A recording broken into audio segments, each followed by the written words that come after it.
I think that you underplay sometimes the role of the design, because I know what you're saying. You know, people don't buy the record sleeves. That it's about the tunes, it's about the songwriting. But I think that as the whole package, the design played a big role as well. It all felt like it was coming from like you said earlier. It felt Yeah, it was all coming from the same place. yeah.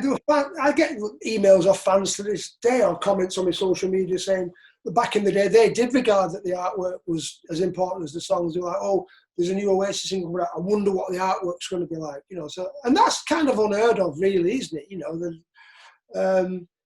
that was unusual. You know, we were adding something again. You know, from my experience of being a record buyer, we were giving added value to the fans. Yeah, and actually, I think if I was ever to compare Microdot as a studio, as a body of work to anyone, it would be going back to the Hypnosis guys.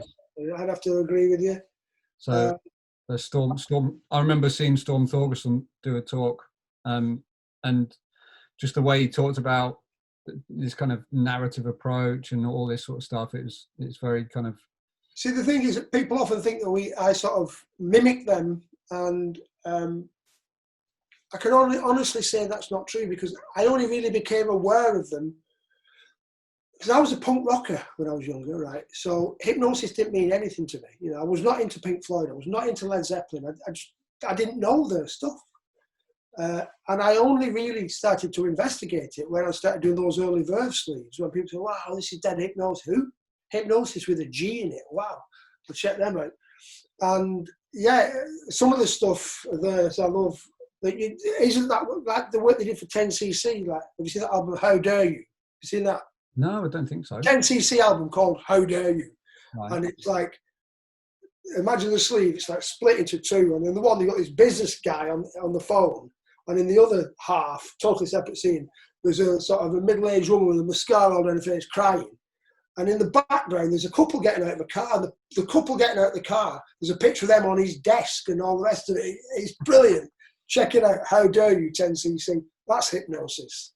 But they've done loads of stuff that people just don't know about, you know. Yeah, and I think like we did, you know. Yeah, and I think that and more back to my point of if a designer was just referencing Hypnosis from a visual point of view, that's one thing, and you'd end up with a kind of a rubbish version of them. I think why I would only compare Microdot to them is because you kind of came at things from a similar kind of angle in terms of the narrative approach, photography, but I think that everything else was quite different. But I think that there's just some similarities that you arrived at in different ways. I think the common denominator between both us and them was they just went the extra mile when you didn't have to, you know. I mean, I know for a fact that I never considered the budget. There was never a clock on anything that we did, you know. That Verve's first album, if that was timed back to the hour, it would have cost more to do the sleeve than it would to record the fucking thing, because I spent months doing that, and I knew I was only going to get $2,000 for it, full stop. And I did four sleeves on one album, each one of which would have been, you know, a worthy award winner, I believe. It's the best piece of work I've ever done.